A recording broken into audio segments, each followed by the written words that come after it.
¿Qué tal? Bienvenidos y bienvenidas aquí a Universo Pyme Periodismo Útil. Hoy tendremos el privilegio centralmente de platicar con el doctor David Merino.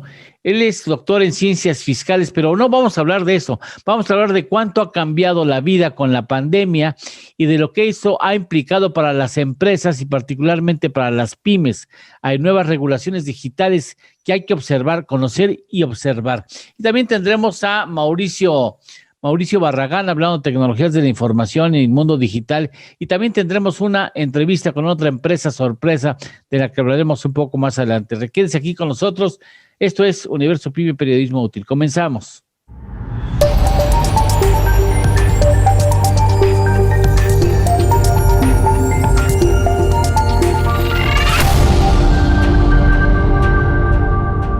Universo Pyme, con Eduardo Torreblanca Jax. Mi estimado David, me da mucho gusto saludarte. ¿Cómo estás? Hola Eduardo, muy bien, afortunadamente. Gracias por la invitación. Qué Saludos desde aquí, desde elegante, Tijuana. qué elegante. ¿Que estás en Tijuana? ¿Ay? ¿Qué andas haciendo por allá? Pues vine aquí a ver unos temas con la autoridad tributaria, con la autoridad fiscal acá. Afortunadamente, pues pudimos realizar el trámite y pues nos decidimos quedarnos unos días más también para terminar de conocer esta zona, ¿no? Que es muy bonita. Es una zona muy bonita y muy próspera. Y vienen buenas épocas para la frontera, sobre todo por una reactivación, diría yo, casi imbécil de la economía estadounidense. Viene a un ritmo de crecimiento y de recuperación de la pandemia muy importante y eso, pues de alguna manera va a jalar también los negocios en México, ¿no? Sí, yo la verdad te debo confesar que no conocía zonas como el Valle de Guadalupe o Ensenada, solamente había venido aquí a Qué Tijuana belleza, ya. además, qué Y belleza. tuvimos oportunidad de que buenos amigos de aquí de la zona nos llevaran. Y de verdad, Ah, además, hay turismo, hay mucha productividad. Y bueno, pues simplemente es esperar a que el tema de la pandemia mejore para también que se permitan los cruces, ¿no? claro. Por tierra. Entonces, creo que con eso se ayudaría mucho también a que se reactive al 100 todo este tema. Pero una tierra muy cálida, la gente también muy amable. Y bueno, se come delicioso, ¿no? Ah, ¿ya te echaste una colita de langosta? Ya, afortunadamente. Y No, también hombre, una no. birria aquí en Tijuana. Ándale, chiquito, bueno, que te consientes. Oye, hablando de pymes, lo digital ha dominado el escenario de manera muy importante. ¿Las pymes están preparadas? ¿Están conscientes de que este asunto viene cambiando y que tienen que ponerse al día? Yo creo que sí y no. Explico. Yo creo que lo digital todos hemos sido inmersos o todos estamos inmersos en esa situación. Obviamente el tema de la pandemia acrecentó los temas digitales, forzosamente, ¿no? Pero también tenemos que ver que al decir que no, es por una falta de regulación o de legislación propiamente en México.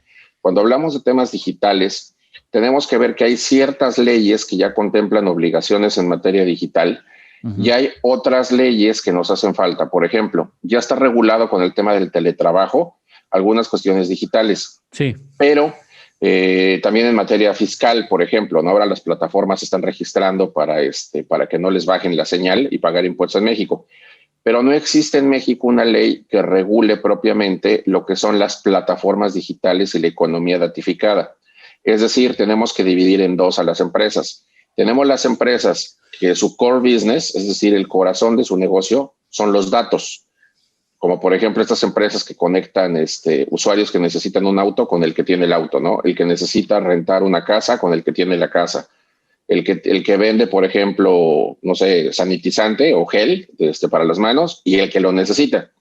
Es decir, estas plataformas realmente viven del dato y su activo más importante es el dato.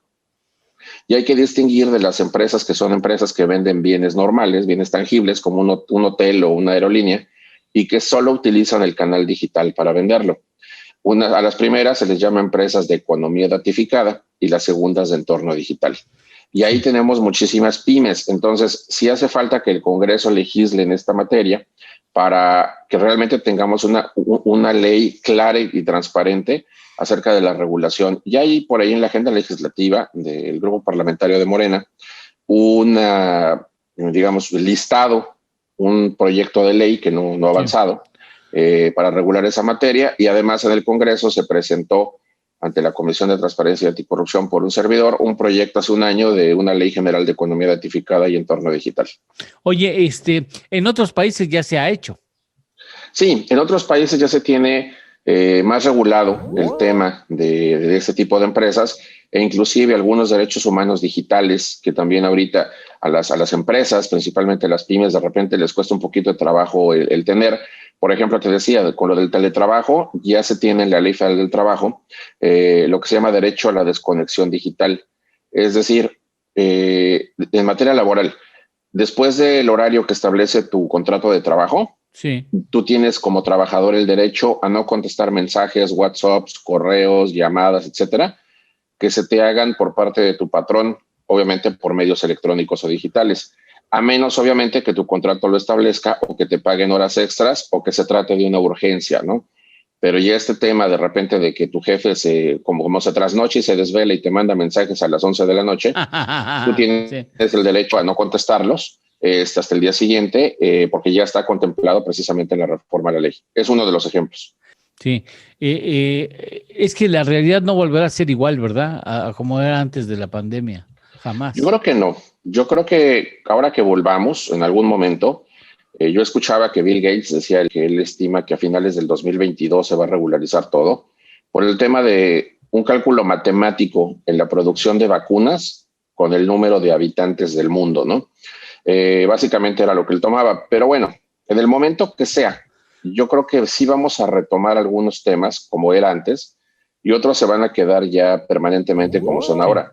Inclusive muchas empresas han decidido que ya ciertas áreas de sus colaboradores no regresen a trabajar de forma física, sino que se queden permanentemente en home office, porque después de un año, si no sabían cómo, ya encontraron el cómo, y los que ya sabían, pues decidieron dejar al personal en home office y disminuir también cierto tipo de costos, ¿no? Les sale más barato a veces pagar lo que son los costos de Internet, por ejemplo, que lo que es la renta de un espacio, físico. Claro. Inclusive varios edificios de varias ciudades se están convirtiendo o reconvirtiendo de oficinas a habitacionales. O sea, ha cambiado el panorama, incluyendo en el país, incluyendo esto en la República Mexicana. Eso ya también se está viviendo en la República Mexicana, ¿no? Sí, ciudades, por ejemplo, como aquí donde yo estoy, que repito, le agradezco mucho a mis amigos tijuanenses, ¿no? Que nos siempre acogen muy, muy cálidamente a las visitas. Sí, sí, sí. Aquí, bueno, pues es la maquila. Y finalmente la industria, pues no puedes maquilar en tu casa, ¿no? Darle las cosas a las personas y que se las lleven. Aquí sí tienen que estar viniendo a las fábricas, por ejemplo.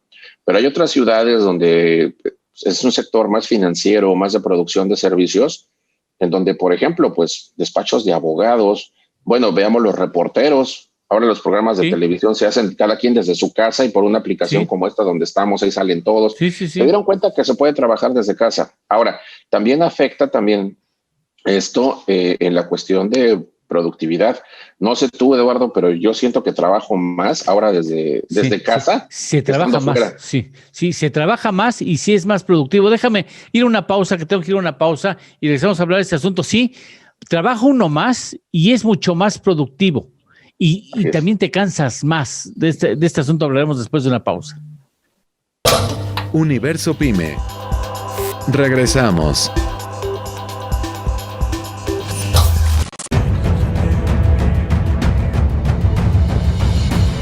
En 1986 nació Información Dinámica de Consulta con la misión de dar información a profesionales del ámbito jurídico. Evolucionamos contigo y en 2001 logramos informarte en tiempo real gracias al nacimiento de IDC Web.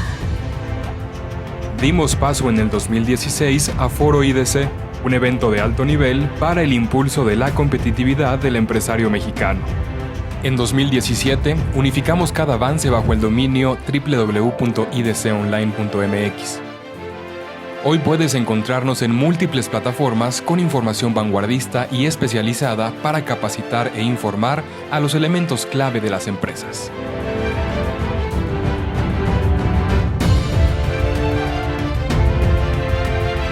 A 35 años de nuestro nacimiento, ha sido un honor acompañar tu labor de llevar a México al futuro.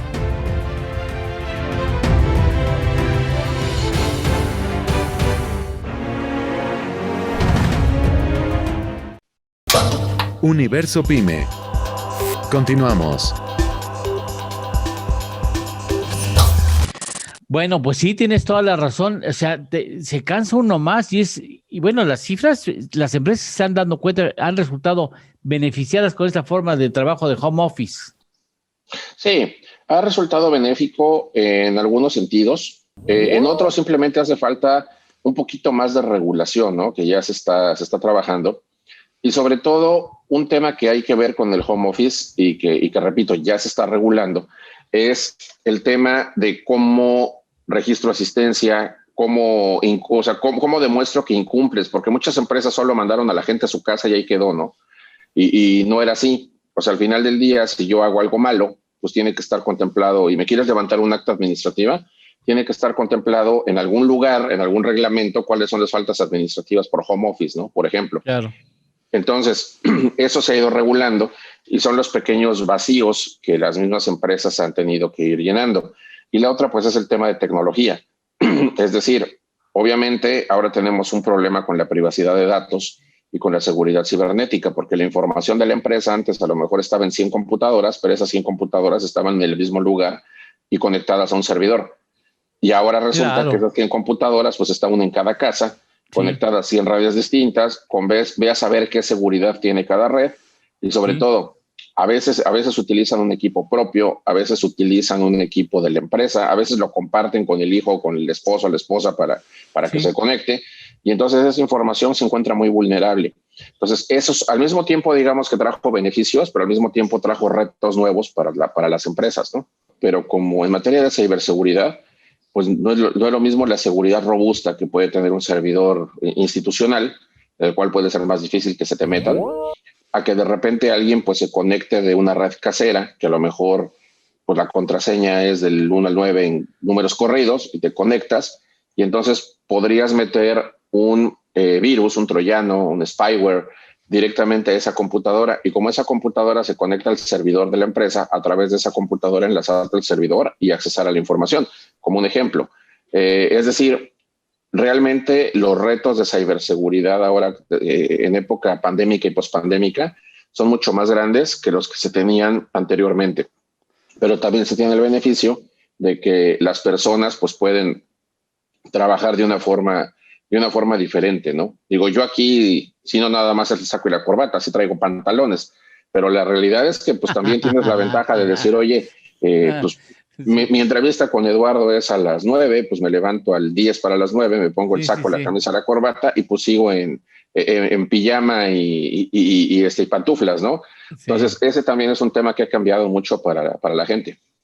Oye, David, pues, doctor, te apreciamos mucho. Tenemos que ir ahora con Mauricio Barragán en un comentario hablando precisamente sobre cuestiones del ciberespacio y de las tecnologías de la información, pero yo te invito a que estemos más cerca porque hay muchas cuestiones que las pymes tienen que saber y tienen que pensar y tienen que actualizarse si no quieren verse rebasadas por la realidad que ha cambiado de una manera radical. Por lo pronto, te agradezco mucho que me nos hayas concedido estos tiempos ahí, estando de plena gira profesional en Tijuana y que tengamos el privilegio de escucharte. No, al contrario, espero la siguiente ya poder estar en un lugar con mejor audio y mejor iluminación y podernos volver a saludar. Gusto.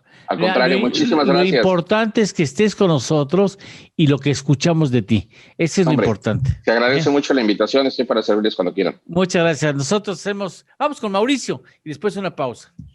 Un abrazo.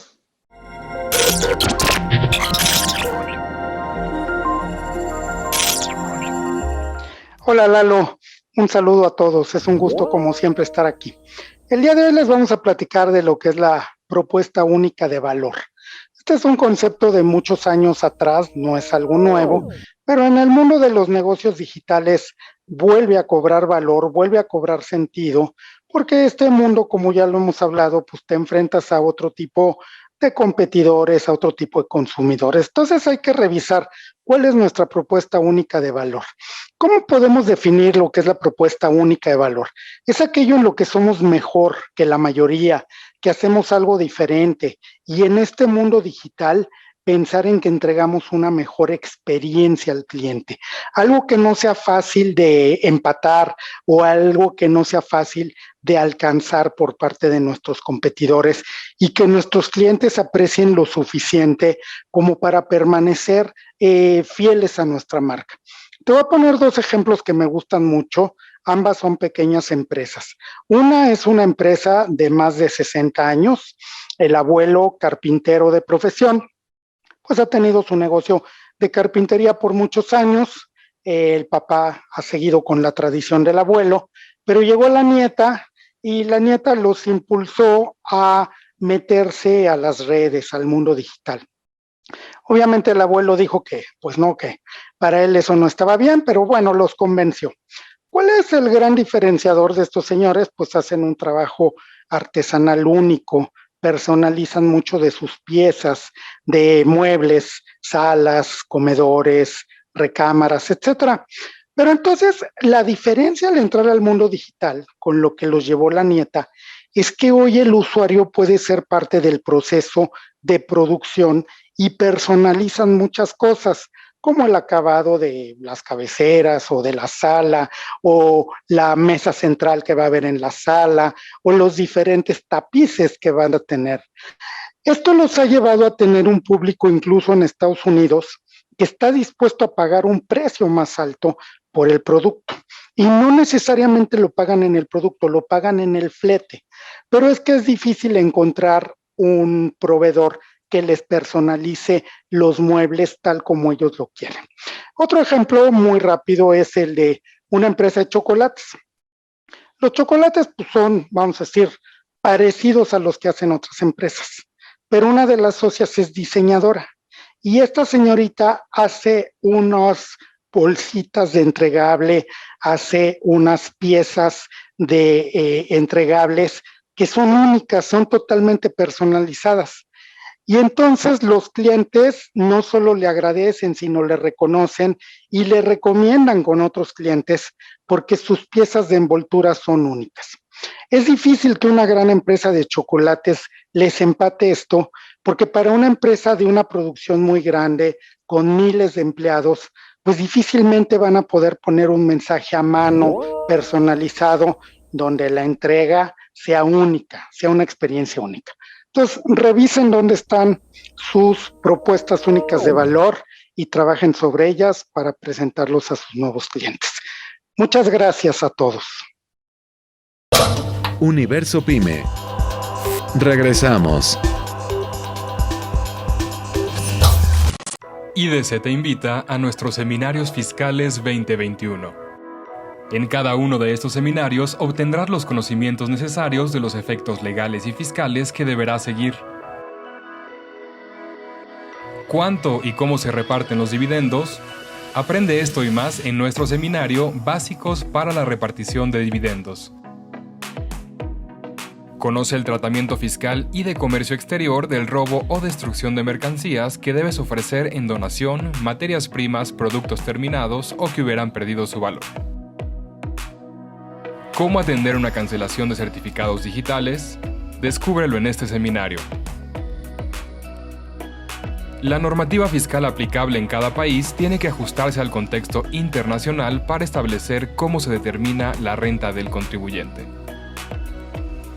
Cerramos nuestros eventos fiscales con todo lo nuevo en la reforma fiscal el 25 de noviembre. Llévate todo el paquete fiscal con nuestra promoción en conmemoración de los 35 años de IDC. Ponte en contacto con nosotros. Universo Pyme. Continuamos. Le agradezco de manera muy especial que esté aquí con nosotros Alejandro Riaño, quien es Chief Financial Officer de una empresa financiera con vocación para apoyar a las pymes, que es Exitus Capital. Gracias, Alejandro, por estar aquí con nosotros. Gracias a ti, Eduardo, por invitarme. No, es un placer. Oye, ustedes acaban de cumplir 13 años, el 13 de mayo, si no mal recuerdo, y bueno, en esos 13 años, ¿a cuántas empresas mexicanas han podido apoyar? Sí, mira, como bien dices, llevamos 13 años en el mercado. Justo hace un par de semanas tuvimos nuestro evento de aniversario en la Bolsa Institucional de Valores y llevamos 13 años apoyando a un poco más de 500 empresas, ahora sí que en cualquier tipo de financiamiento que ellas necesiten, ¿no? Podemos ofrecerles financiamiento de corto o largo plazo, podemos ofrecerles arrendamiento para la adquisición de maquinaria y equipo, financiamiento para la exportación, crédito para la construcción, etcétera, etcétera, etcétera, ¿no? La verdad es que con esta oferta de valor creemos que somos el intermediario financiero no bancario que puede apoyar de manera más significativa a las pymes con, ahora sí que un traje hecho a la medida, que no es lo que normalmente se hace en el sector. Sí, y el sector bancario regularmente no está involucrado con las pymes, es un segmento que no le es cómodo. Tiene su chiste atender a las pymes, ¿no, Alejandro? Sí, 100%, es un manejo diferente. Mira, se dice que 9 de cada 10 pymes no tienen acceso al crédito. De ahí el problema de cómo poder apoyar realmente a estos empresarios a poder recibir los recursos para crecer y cumplir con sus planes de negocio, ¿no? Realmente es un manejo diferente, no lo puedes hacer similar a lo que haces con las empresas más grandes, por ponerte un ejemplo, estados financieros consolidados e información totalmente disponible. Aquí es un manejo mucho más puntual y tienes que saber entenderlas, saber entender sus números, sus modelos de negocios y también entender que no son expertos financieros, ¿no? La mayoría de las pymes son empresarios con un plan de negocios bien definido y comercialmente bastante sólido, pero no necesariamente financieramente expertos. Entonces los tienes que llevar de la mano, tienes que ayudarlos a entender por qué les conviene tomar ciertas decisiones y cómo un buen financiamiento puede ayudarles a potenciar su modelo de negocios. Y se dejan acompañar o incluso ganas la lealtad de ellas cuando ven que les entiendes o que haces el esfuerzo por entender y que les das un consejo coherente y congruente y que les ayuda. Las pymes tienen esa forma de retribuir a ese tipo de servicios, ¿no? Mira, nosotros decimos que nosotros no apoyamos empresas, nosotros apoyamos empresarios, que es una gran diferencia, ¿no? No es lo mismo ver en papel unos números y entender un plan financiero en Excel, por ejemplo, que realmente entender lo que quiere el empresario, lo que quiere la persona lograr con su empresa. Y al final de cuentas, entendiendo realmente a la empresa y su plan de negocios, tú le puedes agregar mucho valor, ¿no? Y al final de cuentas te agradecen estas pymes, número uno, que les des el acceso al financiamiento, porque como tú sabes, es el problema del huevo o la gallina, ¿no? Muchas veces las empresas no pueden acceder al financiamiento porque no tienen ese historial crediticio. Pero, por otra parte, no pueden desarrollar el historial crediticio si nadie les da la confianza para darles el primer financiamiento, ¿no? Y al final eso es parte de lo que agradecen. ¿Y son más leales? O sea, ese servicio lo capitalizan y una vez que salen de un financiamiento van a otro, es más fácil, ¿no? La relación se convierte, digamos, más familiar. Sí, la realidad es que los acompañas durante la vida de su empresa, ¿no? Empiezas a lo mejor con una necesidad muy específica. Pensemos en una empresa que tiene necesidad de comprar inventario para un pedido fuerte que les hizo su principal cliente.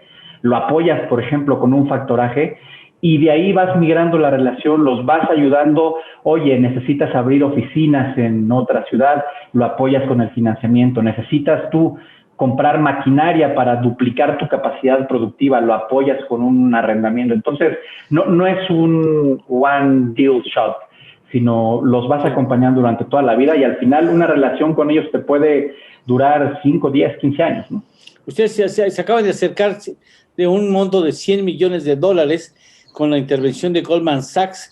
¿Y cómo le hicieron? Oye, pues Goldman Sachs es así como la Premier League del ámbito financiero.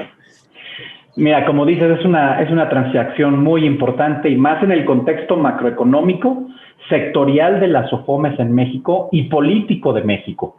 Este crédito sindicado que es por $100 millones con, como tú bien dices, el banco de inversión o uno de los bancos de inversión más importantes de México, del mundo además, claro, nos ayudará a apoyar a cerca de 500 empresas, principalmente pequeñas y medianas, que, como tú bien sabes, representan más del 70% del empleo en México, ¿no? Sí, casi 8 de cada 10 empleos formales están inscritos en las pymes. Y realmente se hace patria, con todo lo mal que puede escucharse esto, se hace patria trabajando con las pymes. Y mira qué sector tan necesitado de atención en cuanto a financiamiento se refiere.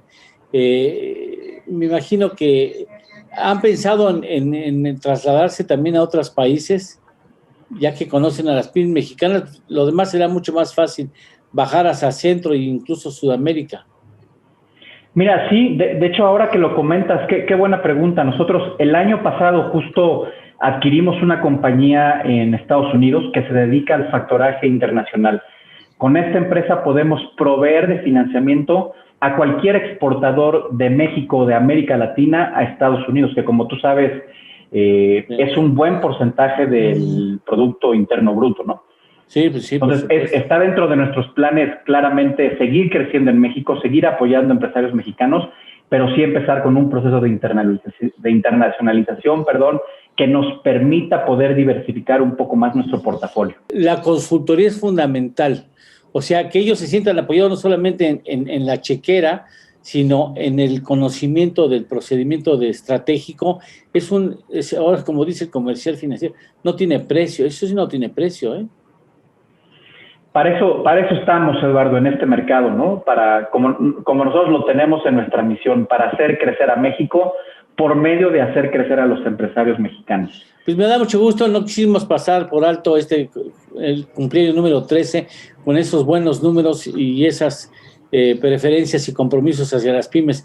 Es un placer haberte saludado, Alejandro, que les vaya muy bien, muchas felicidades, y espero que en el cumpleaños 14 y por supuesto en el 15, que es el pastel y el asunto de la fiesta, etcétera, etcétera, de los 15 años, tengamos la posibilidad de hacer otra entrevista y festejarlos como merecen. Muchas gracias por estar aquí con nosotros. Gracias a ti, Eduardo, y a todo tu auditorio. Muchas gracias, hasta la próxima. Bye. Y nosotros, bueno, pues hasta aquí, Universo PYME Periodismo Útil. Muchas gracias por su atención y hasta la próxima semana.